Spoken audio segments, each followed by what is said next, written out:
Ladies and gentlemen, this is the countdown in 10, 9, 8, 7, 6, 5, 4, 3, 2, 1. Ladies and gentlemen, this is Fabio Marques from International Excellence Society, and this is Fabulous with Fabio, the talk show that reviews how fabulous we can be. We only invite to this show people we know can handle to be authentic, original, and true. That's why this interview has no post-production, no editing, no cutting. We only invite people I know can handle this kind of situation. My guest today is a fabulous human being, X-Game athlete, World Cup athlete, and has a tremendous, amazing story to share with us today. How you can go from the top of the world to a traumatic brain injury, coma, and a fantastic recovery, come back and now have a purpose that is bigger than herself. No, that's amazing and inspiring so many people to help other human beings. Ladies and gentlemen, welcome Jeanee MoCrazy. Jeanee, come on stage, Jeanee.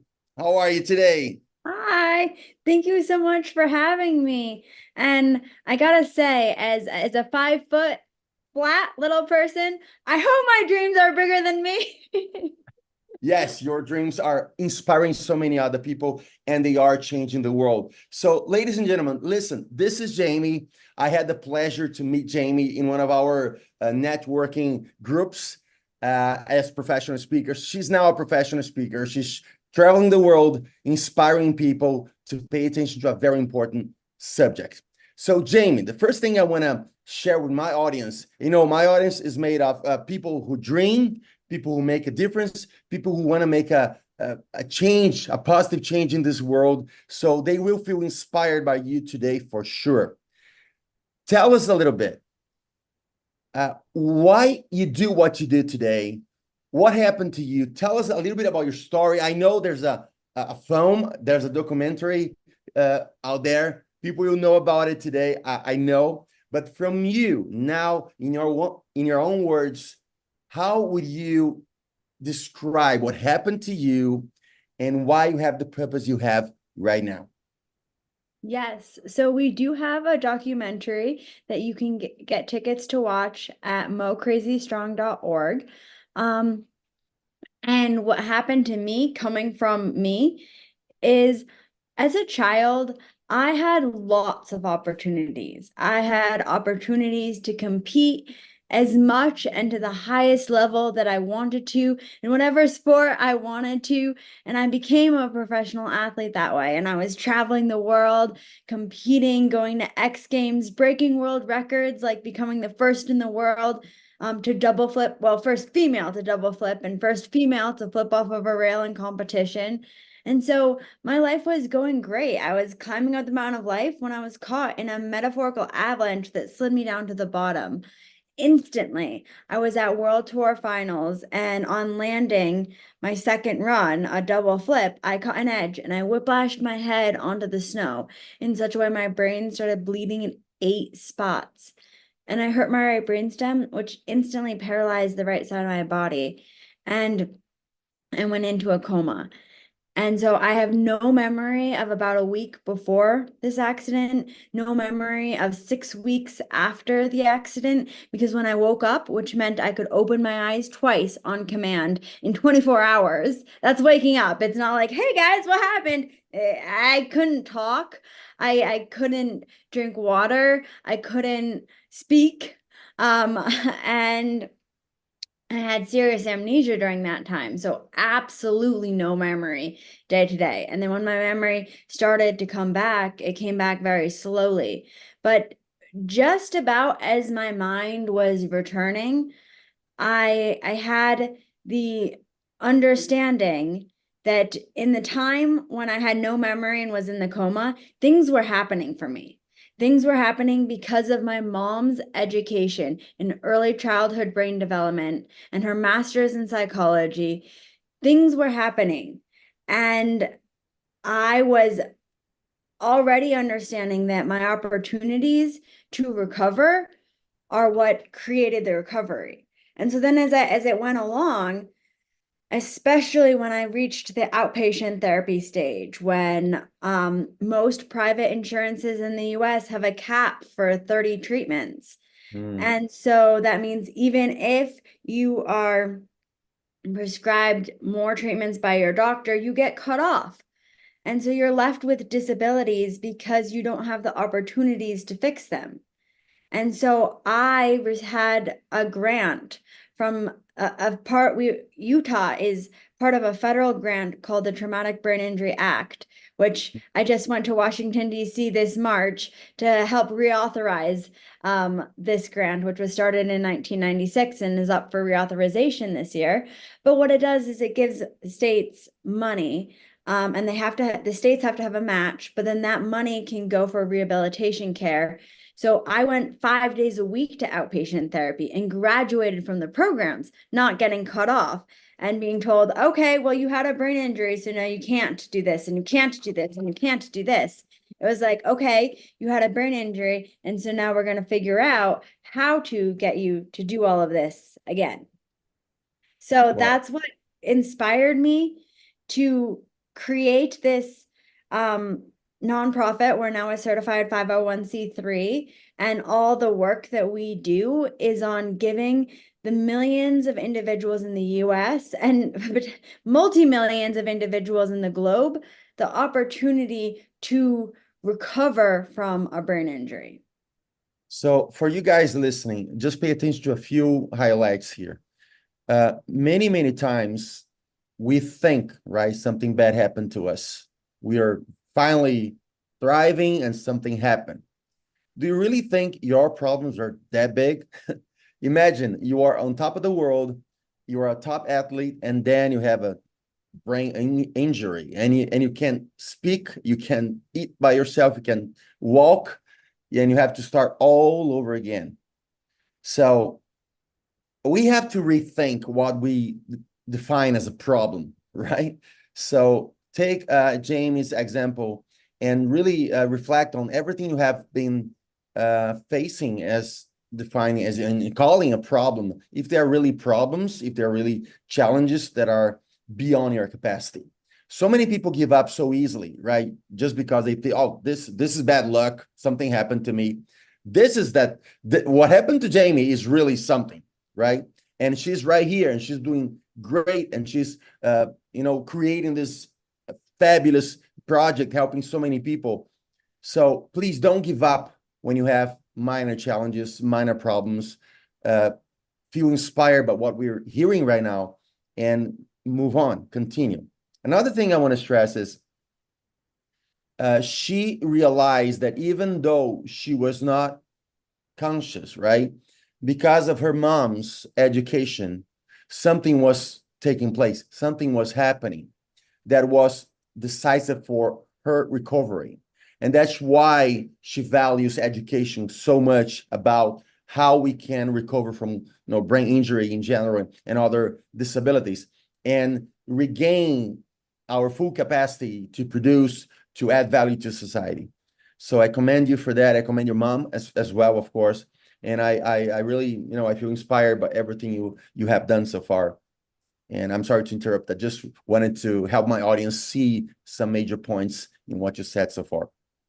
Well, thank you very much. And one of the things I'd like to touch on is it was hard. There's a lot of stages when you feel overwhelmed, you feel stressed, especially when I was completely rebuilding my identity. I went from this amazing professional skier to somebody who had to rebuild her identity. And when I left the hospital, I was really weak. I had been a professional athlete, but I had to all the time say, hey, I need a break whenever I was hiking with my friends or my family. Hey guys, I need a break. I need a break. And that's embarrassing and depressing. So again, my mom came up with a word choice, switch. So she said, instead of saying I need to take a break, say, let's stop and look at the view. and we were hiking and it was amazing views. And so every time we stopped, I got the rest that my body needed. But instead of saying, hey guys, I need to stop and look and take a break, which is depressing, I said, let's stop and look at the view, which is motivating. And so just by that word choice, I was getting the same thing, but I was experiencing it differently, and other people were experiencing it differently with me as well. So when you're going through life and challenges, and I personally would like to say every challenge is a big challenge for who it is that they're facing the challenge. So it's okay to be upset about things, but look at the view and take steps to climb your alternative peak. Beautiful, beautiful. Life is about choices, and choosing the right, the right words and the right perspectives is crucial, right? So this is beautiful, and your mom is really an amazing human being, as you're saying, giving several examples of how she has helped you go through this struggles in life. And again, another point here, many of us just forget about what we can learn from our parents, right? Just because we became adults, we believe we don't need them anymore. We don't need to learn from them. We don't need to pay attention. Everybody around us is really a professor, that can help us see something in a different way, can give us some insight. If we remain humble enough to pay attention to people around us, it doesn't matter their age, right? Or their social level, whatever. If we are humble enough to learn with everything around us and with everybody around us, we can really benefit from major insights from all around us. So another true example of how we should live our lives, with this minor insight you had from your mom that was so important, we can really amplify and see so many other opportunities we can learn, right, from everybody around us. Again, thank you. Listen, I want you to share with me your dreams in a few steps, okay, in a few stages, let's say. Because first you had a dream of becoming a professional skier, right? And you fulfilled that dream. And then you probably dreamed about giving that double backflip, right? And you fulfilled that dream as well. And of course, you didn't dream about falling and hurting your head and having a brain injury. Nobody would dream about that. But first, let's talk about how you fulfilled those first two dreams. And then there was this interruption, the brain injury. And then, of course, you had all the dreams coming up. So, but let's go stage by stage. First, tell us your first dream, become a professional skier. How did you fulfill that? And then your dream of giving this double backflip, how did you fulfill that dream? Well, I'm so excited that we're talking about dreams, because actually the line that I feel most connected to in our documentary is when I'm being interviewed and I'm saying it wasn't hard to go back to skiing. It was hard to step away from competing. That was different. But what was really hard was to dream again, because I had had these dreams in my life. And some of them, like when I was dreaming to be a professional athlete, that was basically my dream my whole life, ever since I was a kid. You know, when you're a kid and you're like, I want to be an astronaut or whatever you say, I was like, I want to be a professional athlete. And then I took the steps and I worked hard. It's working hard and taking lots of steps to make those dreams come true. And then I did make that dream come true. And I was competing as a professional athlete. And when I was competing at the time, no girl had flipped off of a rail. The rails are where you slide down on your skis and then you flip off. Well, what I did was I flipped off of it and then I landed on the snow and kept skiing in my run.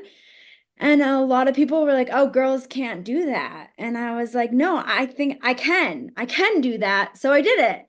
And that was a dream that came true. And same thing with like the double backflip. I had done double backflips on the trampoline. I was a gymnast. I grew up a gymnast. So I knew I could do a double backflip, and that was my own personal best. And I went on the water ramps, which is when you slide down plastic and you flip into a pool. And I was doing double flips there. And so I really knew that my own personal best was competing a double backflip. But when I got to X Games, there was a lot of people who were saying, no, girls don't do that. Like our knees are too weak, our mindsets aren't there, like coming up with all these excuses. And then in addition, my first run, I fell on the double backflip because I didn't trust myself. And I didn't realize that at first. After I fell, I was so nervous. I like threw up on the side of the run and I was taking the lift back up. And I was seriously debating about just not doing it second run. Like I was already at X Games. Only the top 8 women in the world make X Games. So that was a big accomplishment. Nobody would really notice if I didn't do it. So I was seriously considering it, but then I was like, okay, but I know that I can do it. I know my personal best is doing a double backflip. And I really began to think about what went wrong. And what went wrong was I set the trick too hard on takeoff, which is why I over rotated it because I didn't trust myself. I didn't trust that I was capable and had the ability to do the double backflip. I sent it too hard, and that's why I fell. So all I had to do second run was trust myself, which is not that easy to do.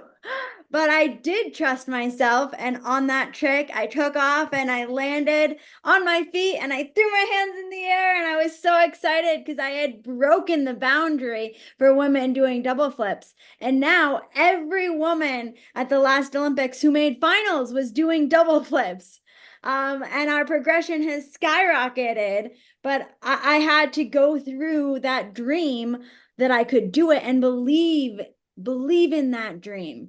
And that's why when I had the dream, I still didn't reach my full professional level that I wanted to be. I wanted to win the Olympics. That dream got taken away from me. And with the injury, it got taken away. And my dream of competing as a professional athlete got taken away. My identity got taken away. And so then not only did I have to recover, but part of my recovering, it took years to be able to dream again. And one of these dreams was this documentary. We wanted to make it since my accident.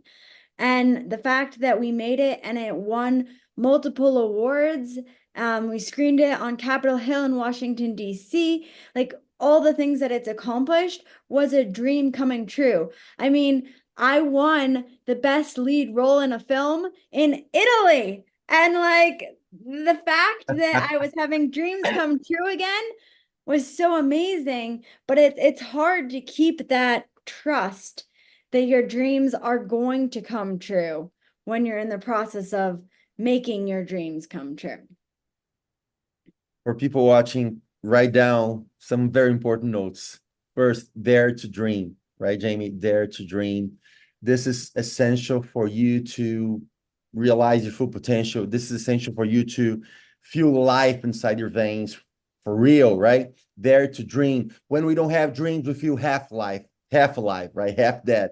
We need to have dreams to really feel life, pumping in our hearts. So dare to dream first, then dare to trust yourself, right?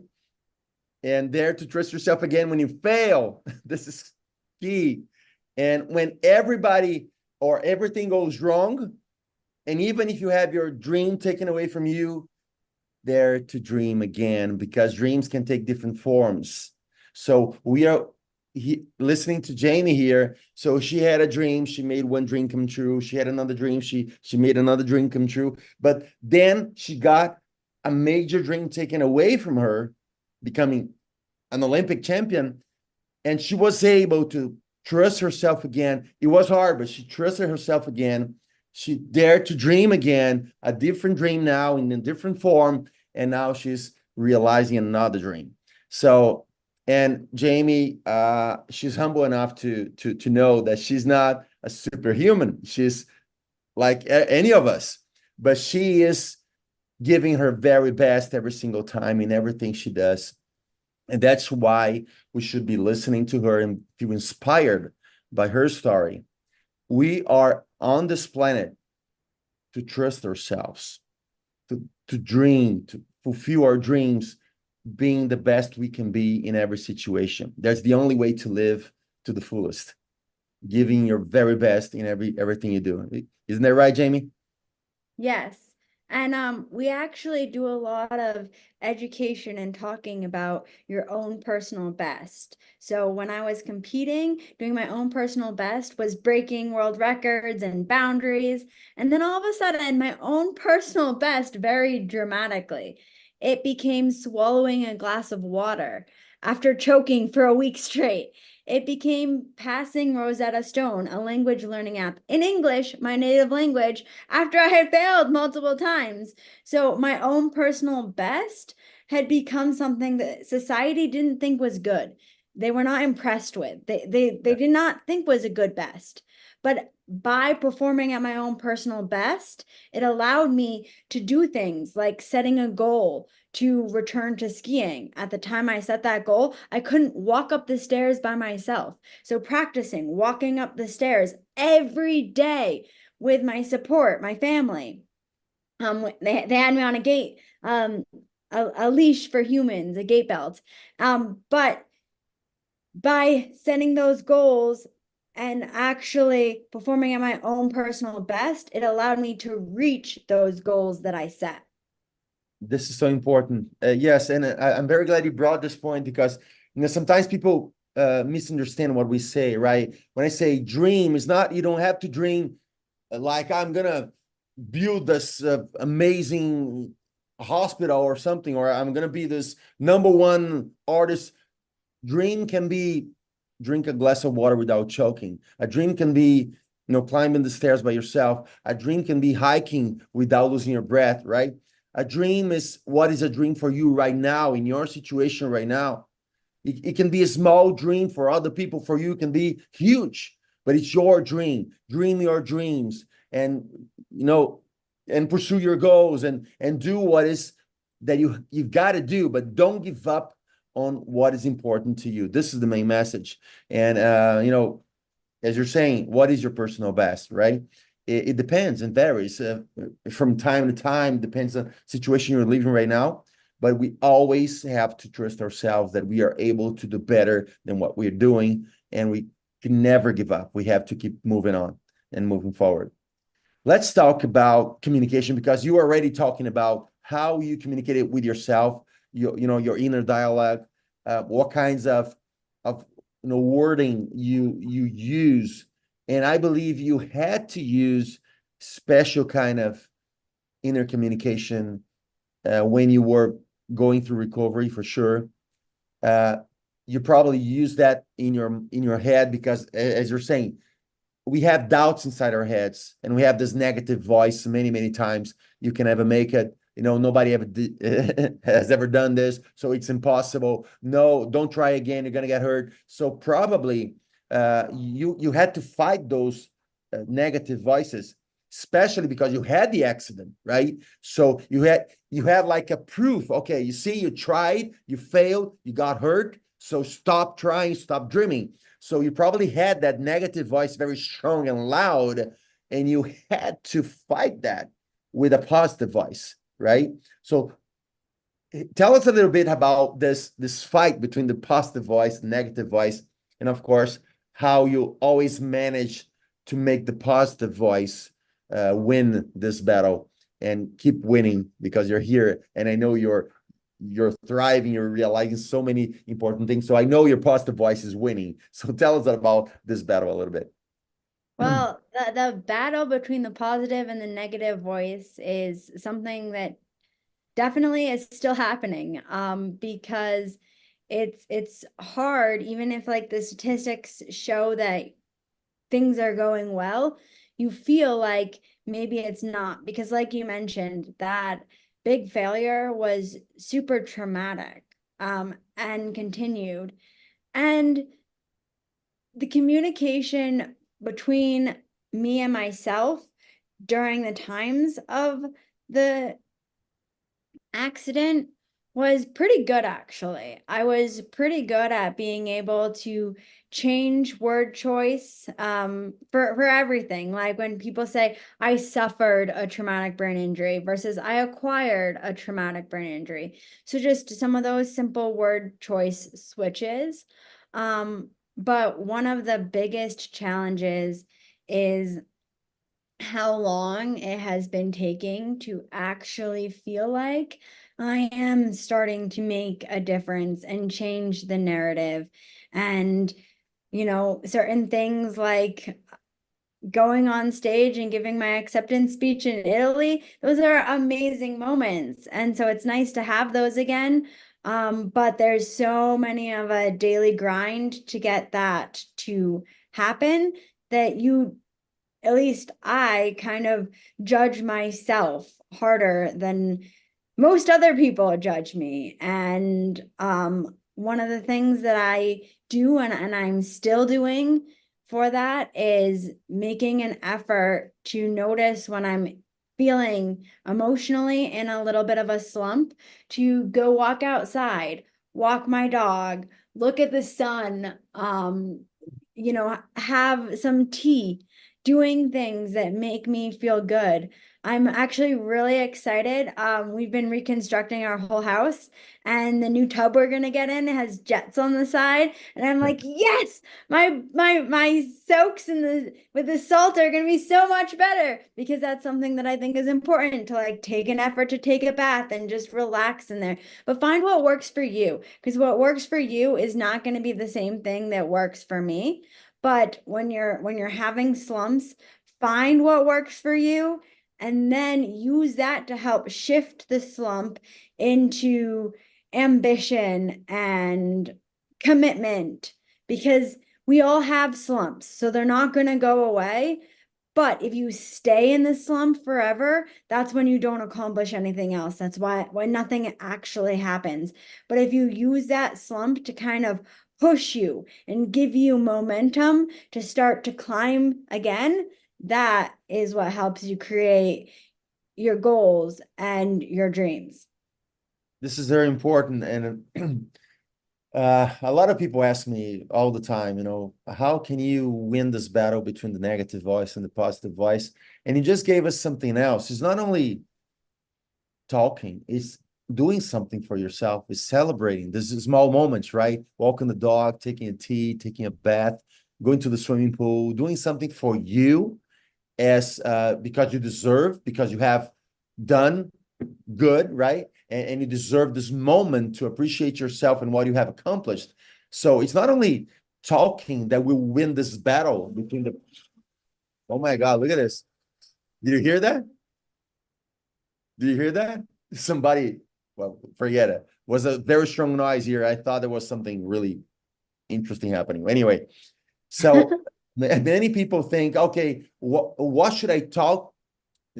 How should I talk to myself? What should I tell myself to win this battle between the negative and the positive?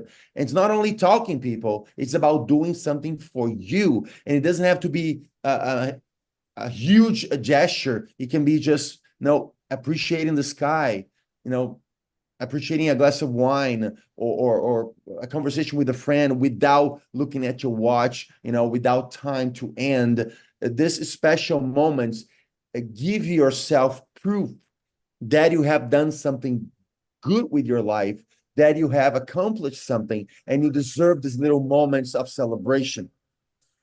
This will help win the battle against the negative feelings and voices you may have inside your head. And as Jamie said, negative moments or struggles will always happen to us.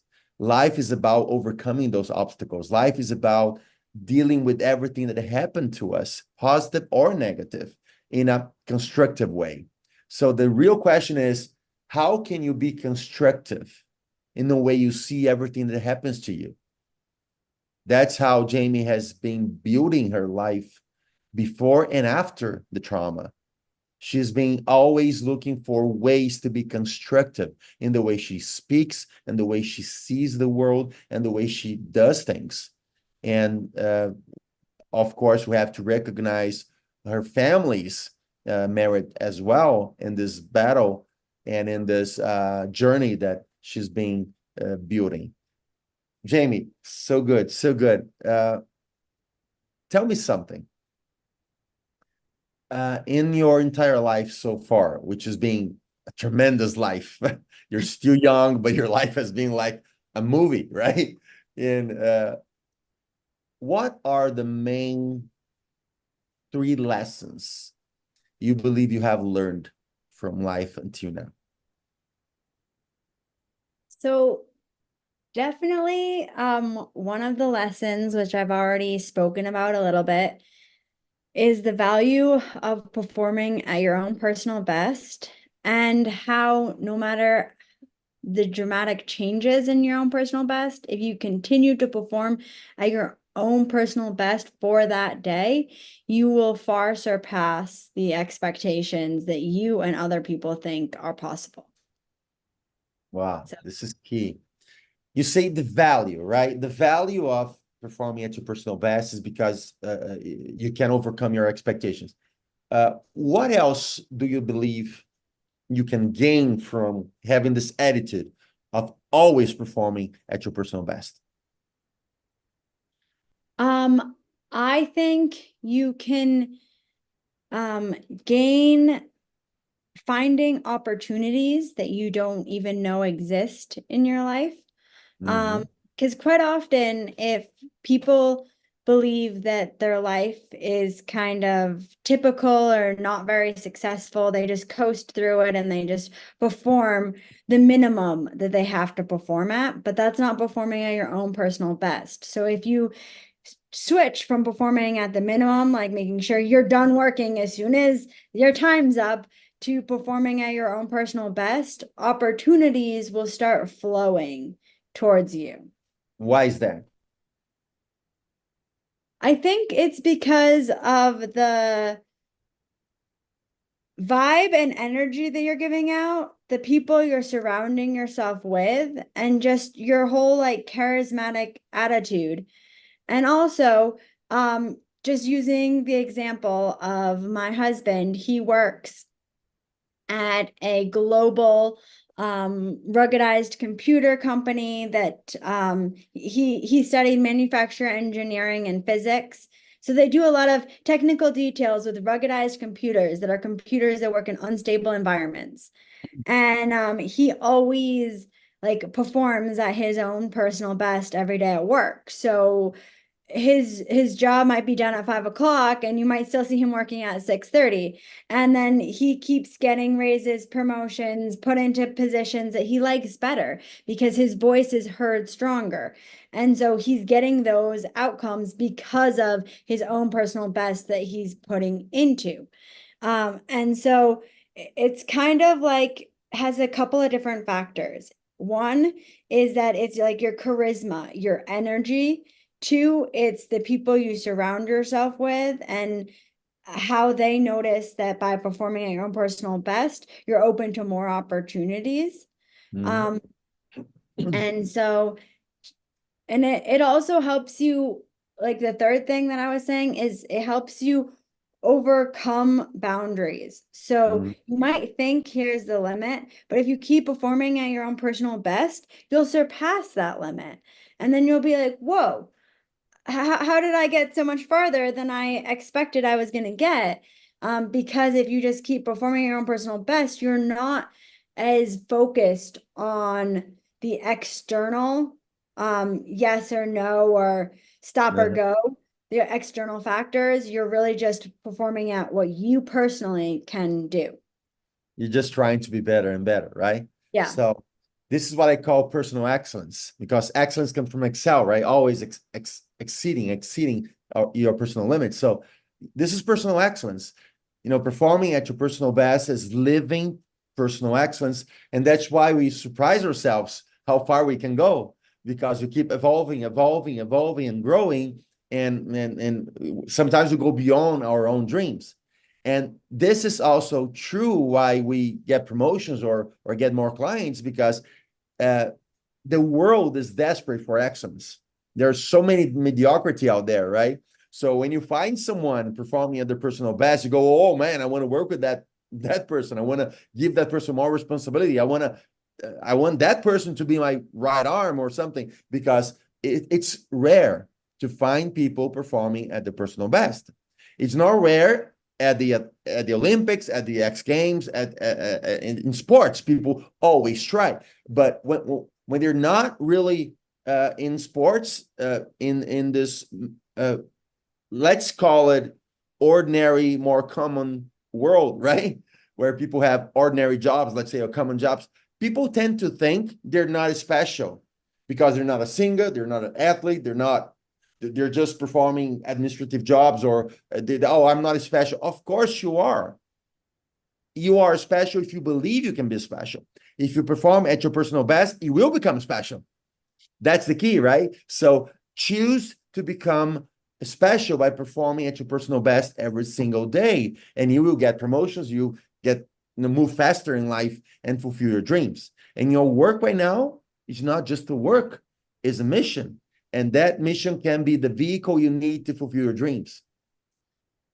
So, Jeanee, what other 2 lessons you have learned from life? Because I explored the first one a lot, right? Let's go to the other 2 main lessons.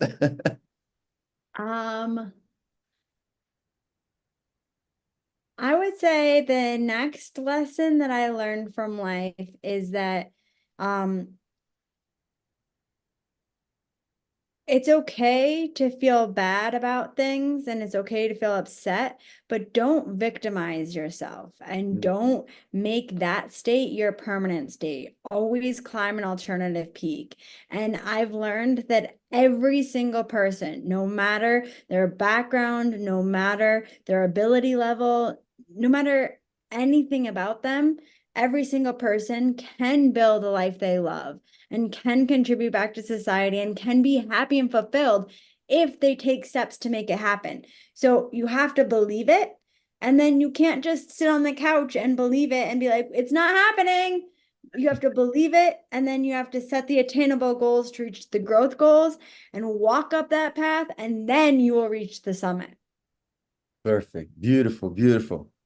Now the 3rd major lesson, because the 2 first ones are already so fabulous that I know it's hard to come up with a 3rd major lesson, but I know you have it. What is the 3rd major lesson from life that you would like to share with us? That I like dogs. Great. No. And they No, make me feel better. yeah, this is But good. that Dogs make you actually feel better is a great lesson. that actually leads to the 3rd lesson. It is that finding things, animals, activities, things that make you feel better. So petting your dog, doing an art class, doing pottery, finding things that make you happy for just the purpose of making you happy. They don't have you're not investing in them. They don't have an outcome that you're expecting to be fabulous. But it's fabulous to do it. It's fabulous to feel fabulous, and doing things that make you happy are very important. This is very, very, very important lesson, ladies and gentlemen. Yes, you don't have to be in the competition mode in everything you do. You don't have to be reaching for a few things in life you must do just for the pleasure of re-energizing yourself, right? Just for the sake of being plenty and being happy and feeling good about yourself, because this is essential for you to keep growing and moving forward. I loved your 3 lessons. I really love them. Now let's move to the final stage of our conversation here today, which is precisely, you have touched that point already. It's not enough just to dream and hope, right? You have to take action steps to reach what you want. So tell us the importance of, not important, we know the importance, you have told us the importance. Tell us how people could make sure they keep taking action steps towards their goals without giving up. Is there any trick, any mind trick, anything we could share with my audience right now that would help them keep moving forward, taking action steps one after the other until they get what they want?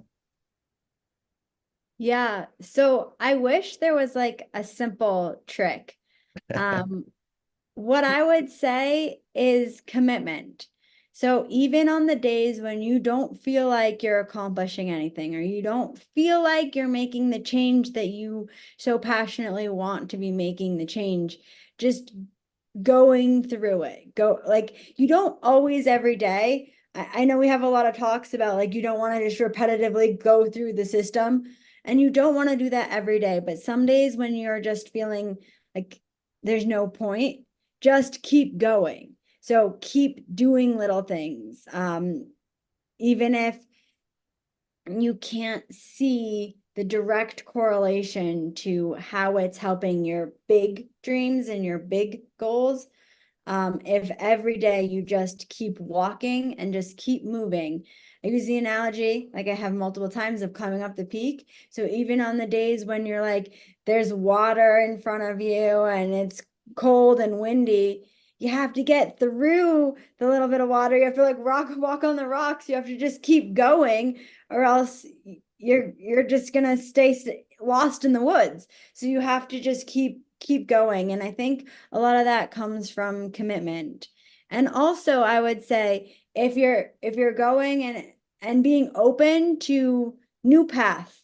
So like if you're going on this path and then there's water in front of you, you might need to take another path. And in certain situations you have to go through the water, and certain situations you have to take a different path. So being open to changing your path as you're going along. And a lot of that comes from trusting your gut. And if you have people around you that honestly give you good advice, listening to them.